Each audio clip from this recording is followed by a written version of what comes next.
Bendiciones a todos, espero que estén bien.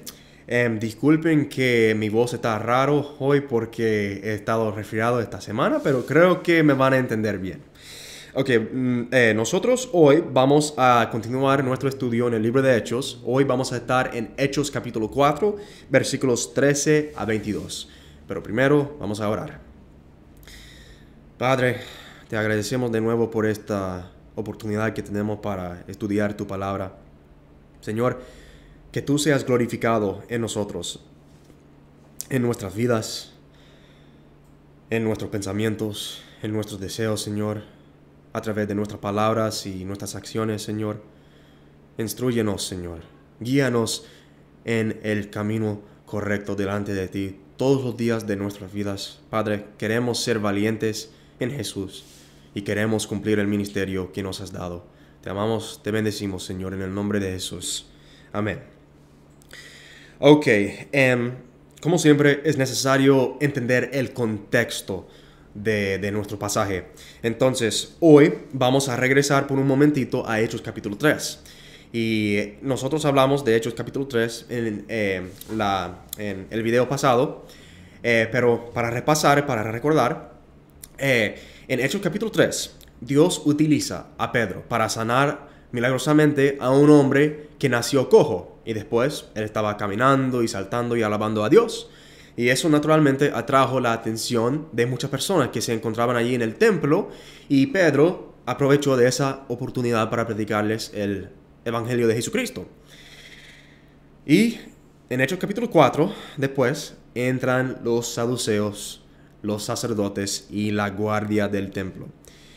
Y versículo 2 dice que ellos estaban resentidos de que Pedro y Juan enseñasen al pueblo y anunciasen en Jesús la resurrección de entre los muertos.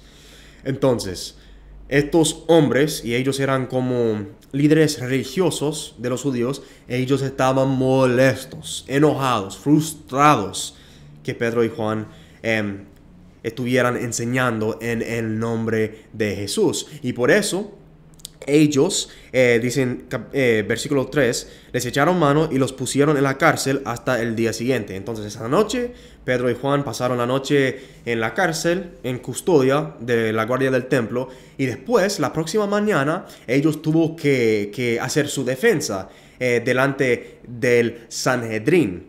El Sanedrín era un concilio que tenía 71 miembros, y estos hombres eran como saduceos, fariseos, los escribas, las autoridades principales de la vida religiosa de los judíos en aquel tiempo.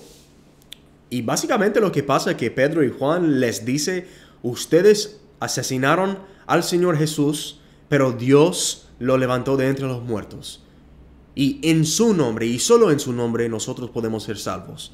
Y ellos estaban hablando a los del Sanedrín, porque en versículo 7, los del Sanedrín les preguntaron: ¿con qué potestad o en qué nombre habéis hecho vosotros esto?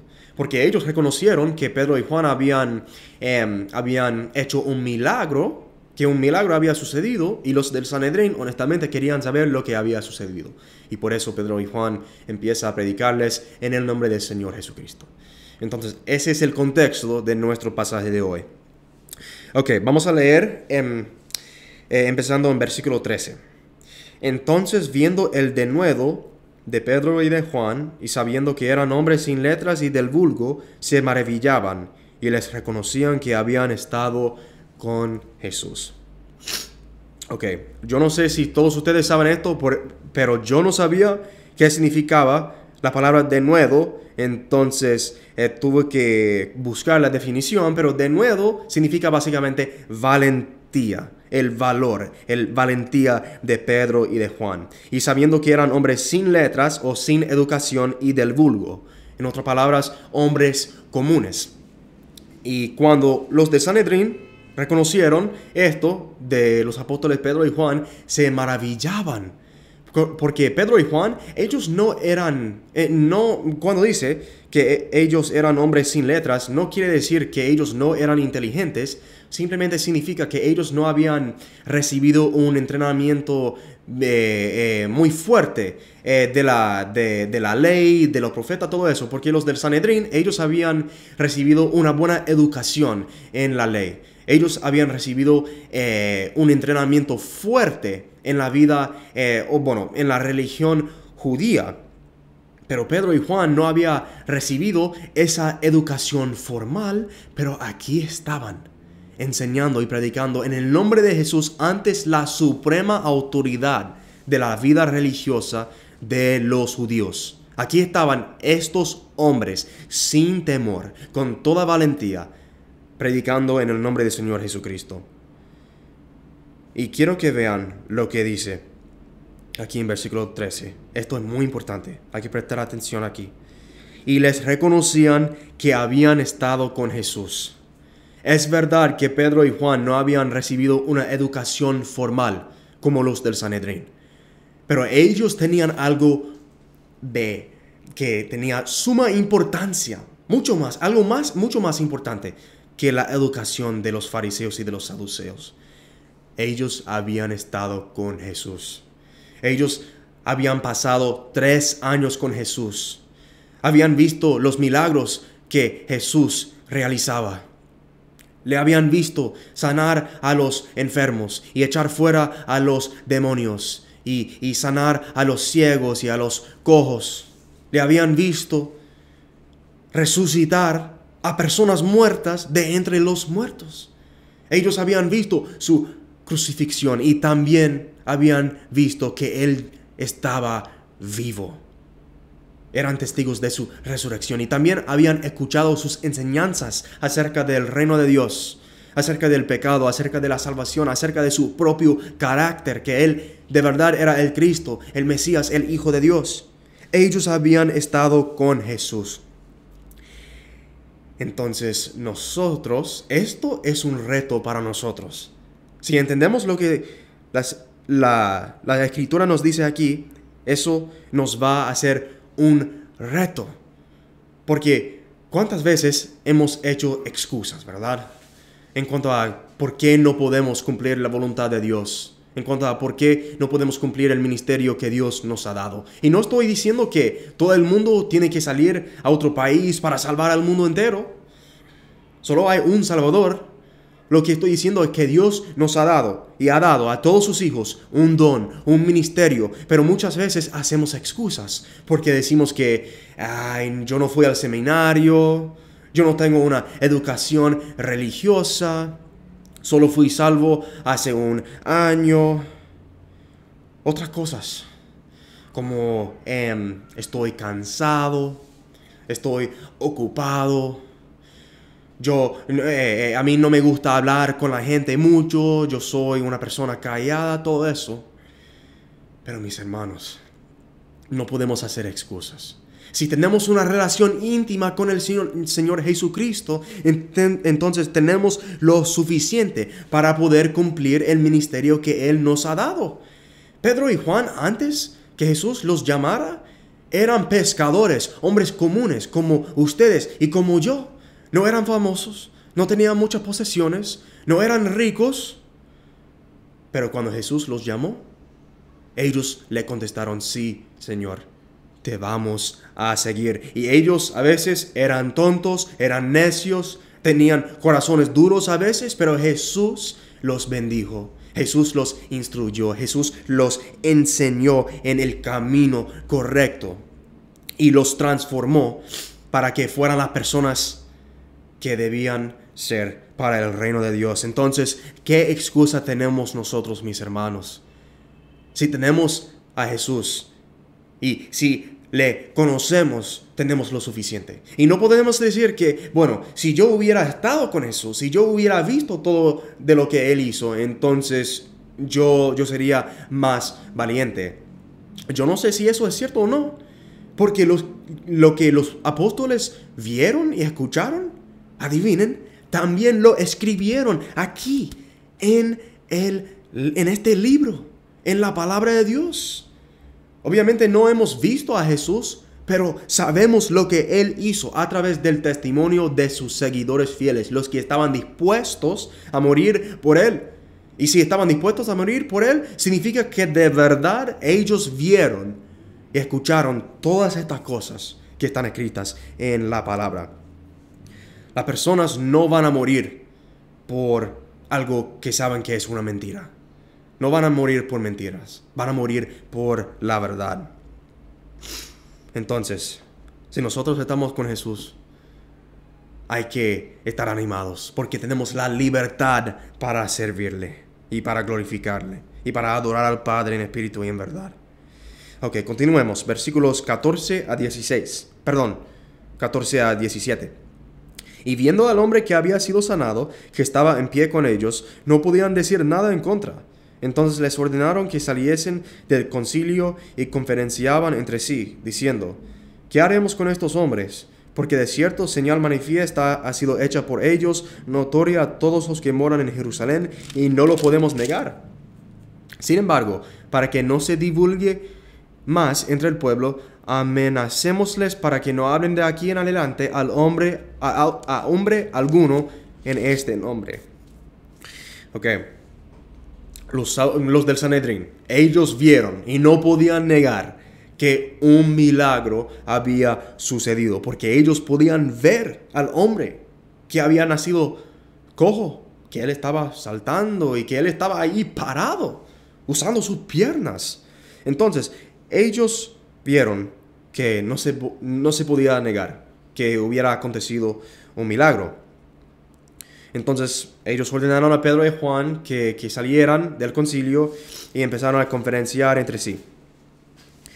Entonces ellos reconocen en versículo 16 que no podemos negar que una señal ha acontecido aquí en Jerusalén. Y todos los habitantes de Jerusalén lo saben también.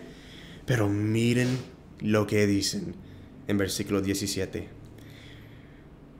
Ellos tenían corazones tan duros como piedra. Sin embargo, para que no se divulgue más entre el pueblo, amenacémosles para que no hablen de aquí en adelante a hombre alguno en este nombre. Hay que recordar que estos son los mismos hombres que asesinaron a Jesús. Los mismos hombres que estaban ahí ante Pilato, rogándole que crucificara al Señor Jesús. Y ellos recibieron lo que querían, pero no sabían que Dios había profetizado esto en el Antiguo Testamento. Ellos no se dieron cuenta de que Dios, a través de su maldad, Dios cumplió su plan predeterminado de que Jesús iba a ser el Salvador del mundo y que Él tuvo que morir y tuvo que resucitar de entre los muertos para nuestra salvación. Entonces Dios los utilizó, aunque eran hombres de maldad, y ellos no pudieron reconocer eso, porque amaban sus tradiciones, amaban su propia justicia, su propia santidad, su propio estilo de vida. Ellos no querían aceptar a Jesús porque Jesús no era el Mesías que ellos esperaban. Aunque ellos conocían las letras del Antiguo Testamento, ellos no conocían el espíritu del Antiguo Testamento. El mensaje del Testamento básicamente es que un Mesías, un Salvador, viene al mundo para salvar a los seres humanos porque nosotros somos incapaces de salvarnos a nosotros mismos. Pero ellos, aunque habían visto que un milagro había sucedido en el nombre de Jesús, y aunque vieron que sus discípulos estaban predicando, Él está vivo, Él ha resucitado de entre los muertos, ellos no quisieron creer, porque tendrían que dejar sus privilegios religiosos para atrás. Y también simplemente no podían entender quién era Jesús, porque sus corazones estaban tan duros. Y por eso yo digo siempre que el legalismo y la hipocresía son tan peligrosos como la inmoralidad sexual y la idolatría. ¿Ok? Muchas veces predicamos de esas cosas y eso es necesario, pero también tenemos que echar todo legalismo fuera de nuestras iglesias y de nuestros propios corazones. Porque el legalismo se puede convertir en la incredulidad. Entonces, versículos 18 a 20. Y llamándolos, les intimaron a Pedro y a Juan que en ninguna manera hablasen ni enseñasen en el nombre de Jesús. Mas Pedro y Juan respondieron diciéndoles: juzgad si es justo delante de Dios obedecer a vosotros antes que a Dios, porque no podemos dejar de decir lo que hemos visto y oído. Entonces, ellos habían visto el milagro, pero ellos no querían escuchar ni una palabra más acerca de Jesús de la boca de Pedro y de Juan. Y les advirtieron, básicamente, creo que les dijeron básicamente que nosotros vamos a castigarlos si ustedes siguen en este camino. Pero me encanta cómo responden Pedro y Juan. Juzguen si es justo delante de Dios obedecer a ustedes antes que a Dios. Y obviamente los del Sanedrín tendrían que admitir que, bueno, con sus palabras al menos, bueno, es mejor obedecer a Dios que a los hombres, pero aquí estaban ellos contradiciendo la palabra de Dios. Dios los había mandado a Pedro y a Juan a predicar el evangelio, pero ellos estaban tratando de prohibir a Pedro y Juan que predicaran el evangelio de Jesucristo. Ellos estaban en contra de Dios. Y Pedro y Juan reconocieron eso. Y aquí está la valentía de ellos de nuevo. Quiero que entiendan que este concilio era la autoridad suprema de la vida religiosa de los judíos. En todo el mundo, en todo Israel. Ellos eran la suprema autoridad. Y Pedro y Juan básicamente dijeron: no nos importa lo que ustedes nos dicen. Nosotros tenemos que obedecer a Dios. Nosotros tenemos que proclamar lo que hemos visto, lo que hemos oído. Estas no son mentiras. Esta es la verdad porque hemos visto y oído al Mesías. Y me encanta eso. Y también me encanta que ellos dijeron: porque no podemos dejar de decir lo que hemos visto y oído. Ellos básicamente dijeron: no hay opción B, solo hay opción A. Cumplir el ministerio que el Señor nos ha encomendado. Y de nuevo, ellos no tenían una educación formal. Jesús no era un rabí formal. Él no era como los fariseos y los saduceos. No. Ellos no habían recibido esa educación de Jesús, ese tipo de educación. Pero Jesús era el Mesías. Y ellos habían recibido algo mucho más grande que estos líderes religiosos. Entonces ellos reconocieron: no tenemos otra opción. Tenemos que hacer lo que Dios nos ha mandado. Y nosotros debemos tener esa misma actitud hoy en día. Muchas veces muchas veces pensamos que hay muchas opciones. Opción A, B, C, D, E, F, G. Y todas las letras del alfabeto. Y los números también, todos los números. Pensamos que hay una multitud de opciones, pero si Dios nos ha llamado a ministrar, si nosotros sabemos lo que Dios nos ha encomendado, lo que Él quiere que hagamos, entonces somos responsables delante de Él, cumplir ese ministerio. Y si todavía no sabemos lo que Él quiere que hagamos, si todavía no sabemos qué es nuestro don, entonces hay que buscar su rostro y pedirle que nos revele nuestro propósito en este mundo. Porque eso, yo les prometo que cuando ustedes sirven a Dios, no van a estar siempre felices, pero van a tener gozo y paz en sus corazones cuando saben que están cumpliendo el propósito de Dios en este mundo. No hay propósito más alto que servir al Dios vivo. Ok, vamos a concluir con versículos 21 y 22. Entonces ellos les amenazaron y les soltaron, no hallando ningún modo de castigarles por causa del pueblo, porque todos glorificaban a Dios por lo que se había hecho, ya que el hombre en que se había hecho este milagro de sanidad tenía más de 40 años. Este hombre que había sido sanado, él pasó más de 40 años sin poder caminar, pero aquí estaba, caminando, saltando, corriendo, alabando a Dios con todo su corazón. Entonces tenemos que entender que ese es el poder de Dios. Dios puede sanar la peor enfermedad y más que todo, aún más que eso, Él puede sanar y salvar el corazón más duro. Entonces hay que tener confianza en Él, no en nosotros. El mundo nos va a decir que ustedes deben de tener confianza en sí mismos, pero yo no soy, yo soy un don nadie, ¿ok? Yo confío en mi Dios, yo confío en mi Rey, que Él tiene el poder para utilizarme, que yo soy simplemente un instrumento y que Él puede hacer lo que Él quiera conmigo. Y todos nosotros debemos de tener esa actitud todos los días de nuestras vidas, porque el poder de Dios es grande y Él nos va a utilizar para sus propósitos y para su voluntad. Espero que este devocional sea de mucha bendición para todos ustedes y que Dios los guarde y los bendiga abundantemente en nuestro Señor Jesucristo. Amén.